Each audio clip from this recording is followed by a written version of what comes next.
Namaskar, Vande Mataram. Welcome to 21st day Spoken English Challenge of Home Vidyalaya. This is our 5th day, and I heartily thank you to give this type of response to our program. I really appreciate the students who regularly update their notes and update themselves by doing exercise which I given in this lecture.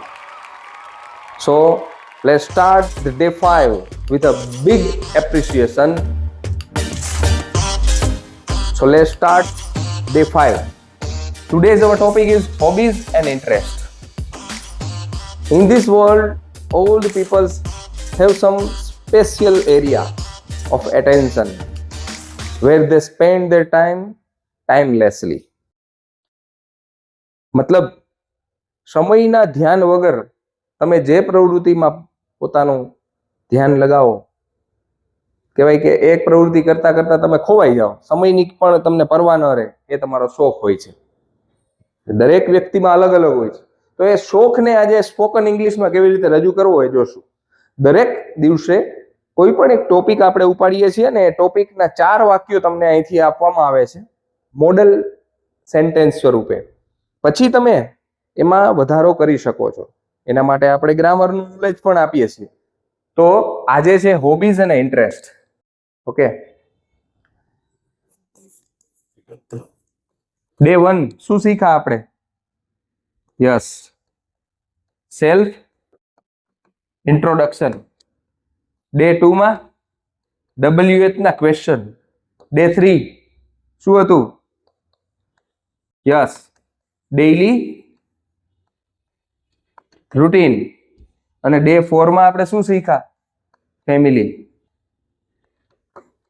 Information. Okay, અને આજે આપણે જોશું hobbies અને interest.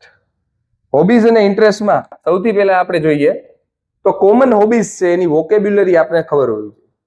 ધારો કે આપણે એમ કેવું હોય કે મને વાંચવાનો શોખ છે, તો આપણે ખબર હોવી જોઈએ કે વાંચનને શું કહેવાય? રીડિંગ. જેમ કે reading, drawing, singing, dancing, playing, watching.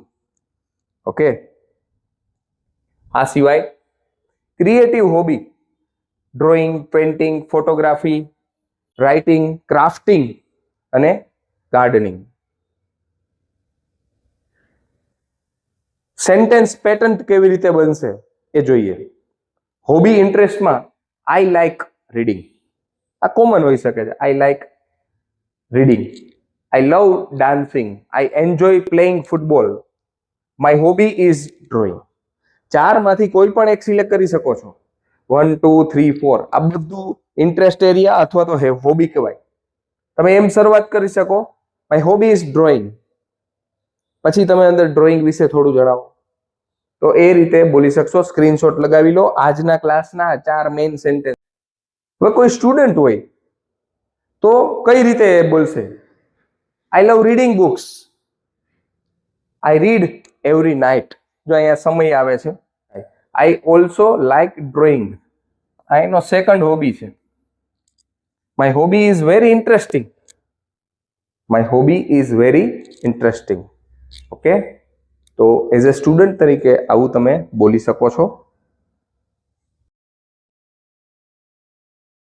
Teenage હોય તો એ શું કહેશે? My hobby is playing football, basketball, kabaddi, cricket, XYZ કોઈ પણ ગેમ તમે ચેન્જ કરી શકો છો. I play with friends every evening. હોય એ કેવી રીતે કંઈક રજૂઆત કરશે? I enjoy cooking new dishes. નવી નવી ડીશો બનાવવાનો મને શોખ છે. I like gardening in the evening. My hobby keeps me happy. ફરીથી પાછું સરસ મજાનું વાક્ય આવ્યું, my hobby keeps me happy. આ 4 સ્લાઇડ આવેલી છે. આ ચારેયમાંથી એક એક 2 વાક્યો તમને ગમતા હોય એ તમારી નોટબુકમાં લખી નાખજો. આ લાસ્ટ સેન્ટેન્સમાં તમે યુઝ કરી શકો. My hobby keeps me happy. મારો શોખ મને ખુશ રાખે છે. જીવનમાં કંઈક શોખ હોવો જોઈએ. એ શોખ તમે હંમેશા યુવાન રાખશે અને ખુશ રાખશે. કોઈ પણ પરિસ્થિતિ સામે લડવાનો એ તમને પ્રયત્ન કરાવશે. તો એ શોખમાં જ આગળ વધીએ. એક્ટિવિટી હોબી શો ટેલ. શું કરવાનું છે? Show your hobby item. તમારે તમારી વસ્તુ બતાવવાની. જેમ કે રીડિંગ નો શોખ હોય તો બુક બતાવો. સે 2-3 લાઇન ઇન ઇંગ્લિશ. કઈ રીતે? Hello friends, this is a book. I am fond of reading. My hobby is reading. I love this book because. પછી તમે એના બુક વિશે 2-4 વાક્યો બોલી શકો આ રીતે.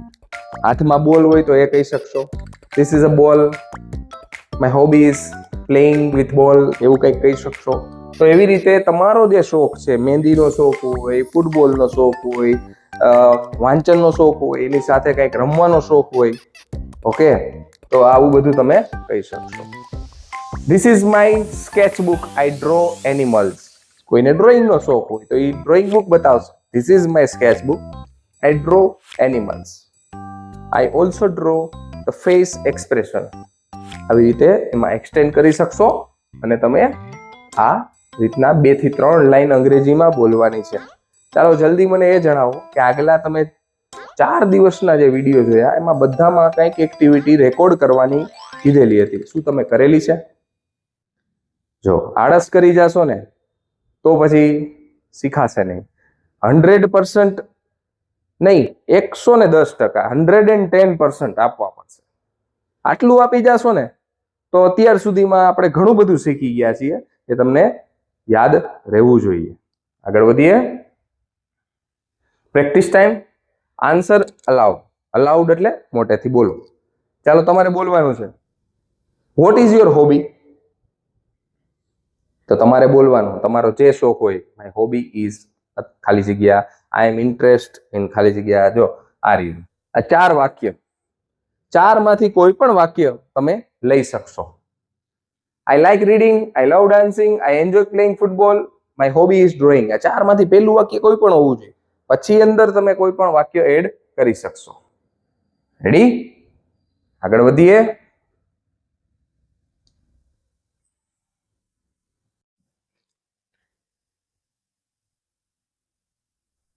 Why do you like it?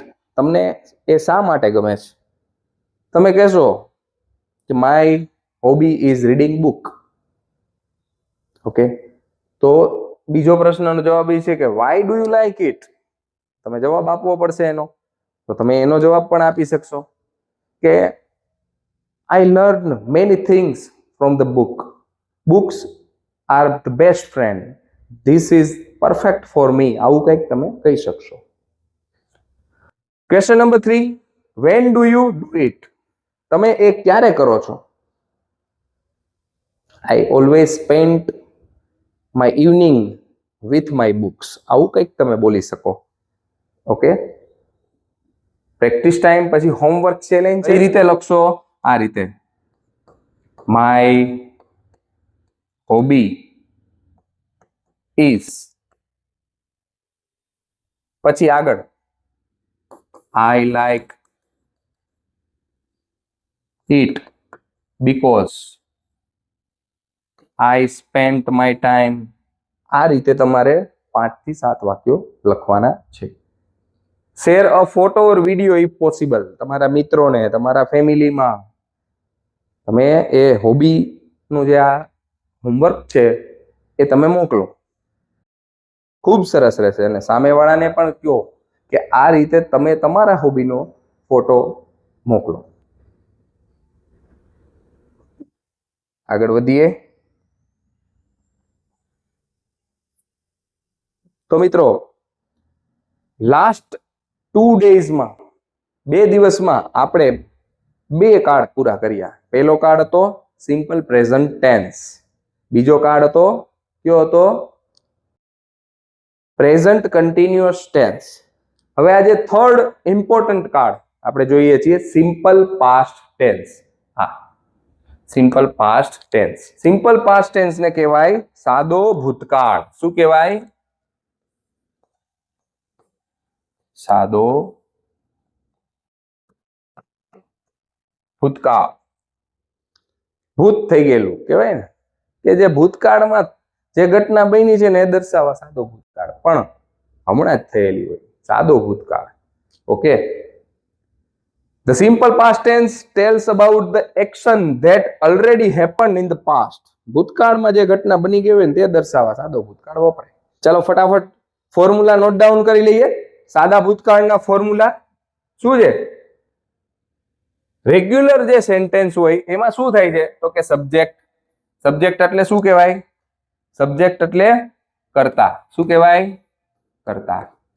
પછી વર્બ આવે છે, પણ વર્બ નું યાદ રાખજો પાસ્ટ ફોર્મેટ. પાસ્ટ ફોર્મેટ એટલે શું? જો જમવું એટલે ઈટ. હું જમી રહ્યો છું. આઈ એમ ઈટિંગ. આ કયો કાળ થયો? Very good. ચાલુ વર્તમાન કાળ. અત્યારે જમી રહ્યો છું. આઈ એમ ઈટિંગ. તો જમી રહ્યો છું વર્તમાનમાં એ ક્રિયા ચાલુ છે. હું જમું છું અથવા હું દરરોજ જમું છું. આઈ ઈટ એવરી ડે. સાદો વર્તમાન કાળ. હવે હું જમ્યો. આઈ એટ એન એપલ. હું જમ્યો જે આવ્યું ને જમ્યો, તો એ ગુજરાતીમાં આપણે જો શબ્દ ફેર કરી શકીએ છીએ, એવું અંગ્રેજીમાં પણ ભૂતકાળનું રૂપ મૂકવું પડે. ઘટના પૂરી થઈ ગઈ છે તો પાસ્ટ ફોર્મ આપણે મૂકશું, અને પછી છે એ અન્ય શબ્દો કર્મ જે કહેવાય છે. બરોબર. C played football. ઓકે, જો આ ઉદાહરણ છે. C played football. સાદા વર્તમાન કાળમાં શું હતું? સી પ્લેઝ આપણે હતું ને, સી પ્લેઝ ફૂટબોલ. આપણે એસકેએસ મૂકતા, અહીંયા ઈડી નું રૂપ મૂકવાનું. મોટા ભાગે ઈડી આવતું હોય, પછી બદલશે રૂપી. હમણાં આપણે ચર્ચા કરીએ. C played football. આટલું ક્લિયર? આગળ વધીએ. નેગેટિવ સેન્ટેન્સમાં શું કરવાનું રહેશે? સબ્જેક્ટ એટલે કે કર્તા ડીડ નોટ. શું આવશે? Did not. ભૂતકાળ માટે ડીડ નો ઉપયોગ થાય. જેમ આપણે વર્તમાન કાળમાં ડુ અને ડઝ વાપરતા ને વર્તમાનમાં, એમાં ભૂતકાળ માટે શું આવશે? ડીડ. યાદ રહી ગયું? ડીડ. પછી બેઝ ફોર્મ મૂકવાનું છે. બેઝ ફોર્મ એટલે મૂળ રૂપ. શું થાય? મૂળ રૂપ. કારણ કે ડીડ છે એ ભૂતકાળ દર્શાવે છે, તો એ ઓલરેડી ભૂતકાળનું એક રૂપ આવી ગયું, તો હવે આપણે એને મૂળ રૂપ મૂકશું અને પછી કર્મ. ઉદાહરણ જોઈ લો બધા. He did not eat lunch. He did not eat lunch. તે જમ્યો નહોતો. He did not eat lunch. For question, પ્રશ્ન વાક્યમાં શું થશે? did ને આગળ લઈ લેવાનું. સબ્જેક્ટ પછી આવશે બેઝ ફોર્મ અને object. Did you go to school? શું તમે શાળાએ ગયા હતા? તો જે આ હતા આવશે ને એના માટે આપણે આ કથા કરી છે. ઓકે, તો ચાલો હવે આગળ વધીએ. પોઝિટિવ સેન્ટેન્સ ના ઉદાહરણ જોઈએ. ચાલો બધા મારી સાથે વાંચો. I walked to school. She sang a song. આ સિંગ છે ને એટલે ગાવું, તો એને કહેવાય sang અને સંગ. પેલું છે મૂળ રૂપ, બીજું ભૂતકાળનું, અને ત્રીજું છે ને ભૂત કૃદંતનું રૂપ કહેવાય. આ ત્રણ. નેક્સ્ટ સેન્ટેન્સ જો. They watched TV. વોચ નું થઈ ગયું વોચડ. ઈડી લાગે વોચડ. ઓકે, પણ ડ છે એ સાયલેન્ટ જેવો હોય છે. Watched. We played a game. તો આ પોઝિટિવ સેન્ટેન્સ છે. ત્યાર પછી આગળ વધીએ. નેગેટિવ સેન્ટેન્સ, નકાર વાક્યો. I did not walk. હું ચાલી ન હતી. તો એ did not આવી ગયું છે. did not. She did not sing. જો આપણે આમાં જોયું હતું sing, sang, sung, તો એમાં sing નું આપણે sang કર્યું હતું, sang. અહીંયા પાછું મૂળ રૂપ આવી ગયું કારણ કે did નો ઉપયોગ થઈ ગયો છે. They did not play. એટલે શું છે? યાદ શું રાખવાનું છે? did not વત્તા મૂળ રૂપ વાપરવાનું. યાદ રહી ગયું? આ છે નેગેટિવ. હવે પ્રશ્નાર્થ વાક્યમાં શું થાય? તો એમાં પણ ડીડ પણ આગળ હશે. Did you walk, did she play, did they come. Did વત્તા સબ્જેક્ટ વત્તા બેઝ ફોર્મ. હવે V1 અને V2, V એટલે વિક્ટરી, અહીંયા V એટલે વર્બ થાય. શું થાય? વર્બ. વર્બ એટલે કે ક્રિયાપદ, વર્બ. તો V1 અને V2 એ હવે આપણે જોઈએ. આ V1 શું છે ને V2 શું છે? તો કે જે બેઝ ફોર્મ, મૂળ રૂપ જે છે એને V1 કહેવાય, અને પાસ્ટ ફોર્મ હોય ને, જે બેઝ ફોર્મ નું પાસ્ટ ફોર્મ, એને V2 કહેવાય. ઓકે, તો આ V1 અને V2. હવે એના અમુક એક્ઝામ્પલ છે, એ એક્ઝામ્પલ આપણે જોઈએ. આ V1 છે, આ પાસ્ટ રૂપ છે એને V2 કહેવાય. ચાલો, ગો ને શું કહેવાય? વેન્ટ. શું કહેવાય? વેન્ટ. અહીંયા લખેલા છે ને એ બધા તમે ઉપયોગ કરો છો એ શબ્દો, તો એ પાકા કરજો. ગો નું શું થાય? Vent. I go to school. આ હું સાદા વર્તમાન કાળનું વાક્ય બોલ્યું. તમે સાદો ભૂતકાળ કરીને બતાવો, પ્રયત્ન કરો. હા, ગો નું બદલે વેન્ટ વાપરવાનું, ભૂતકાળનું રૂપ. I went to school. આવડી ગયું ને? આટલો જ ફેરફાર આવશે. આગળ વધીએ. ઈટ, તો શું આવશે? એટ. જો ઈટ નો સ્પેલિંગમાં ફેરફાર થઈ ગયો. આ એ છે એ એમને રહ્યો, ઈ છેલ્લે રહી. Okay, ATE. Eat, ate, eaten એ આગળ આવશે. પ્લે, બોલો. Played. Very good. Read, read. જો રીડ ને રેડ બોલાય રેડ, પણ સ્પેલિંગ સરખો જ છે. હા, અહીંયા જો આવું થશે ઘણી વાર. અહીંયા રીડ લખ્યું છે, ઈ જ લખ્યું છે, પણ એનું પ્રોનાઉન્સિએશન છે એમાં ફેર પડે છે. Walk, walked. સી, એનું શું થાય? સો.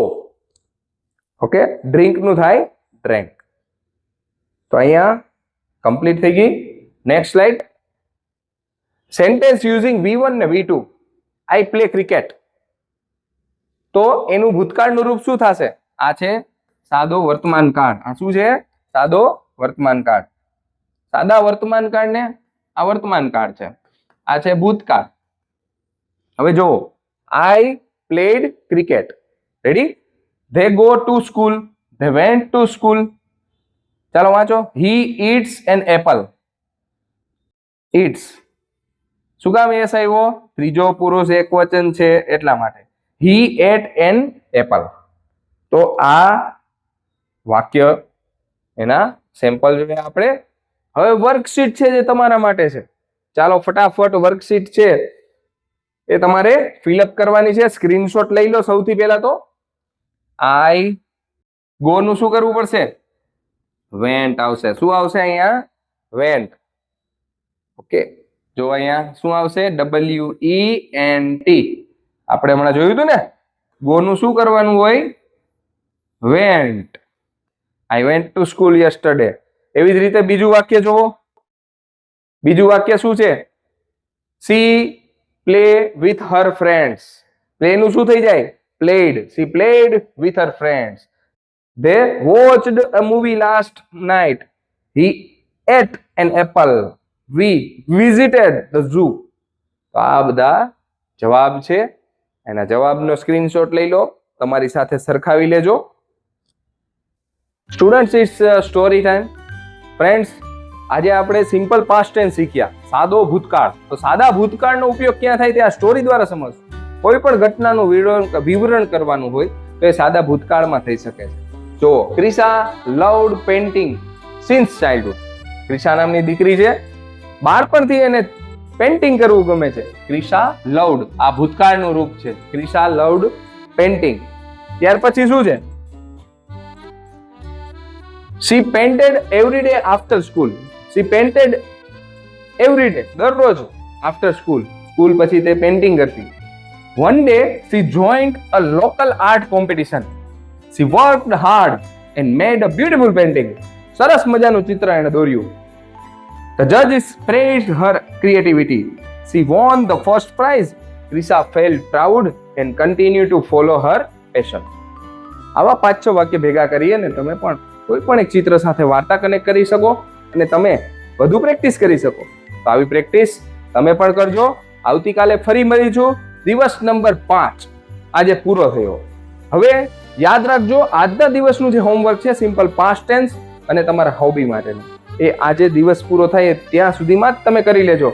આવતીકાલે નવા ટોપિક સાથે ફરીથી ભણીશું નવા ઉત્સાહથી. ત્યાં સુધી ગુડ બાય.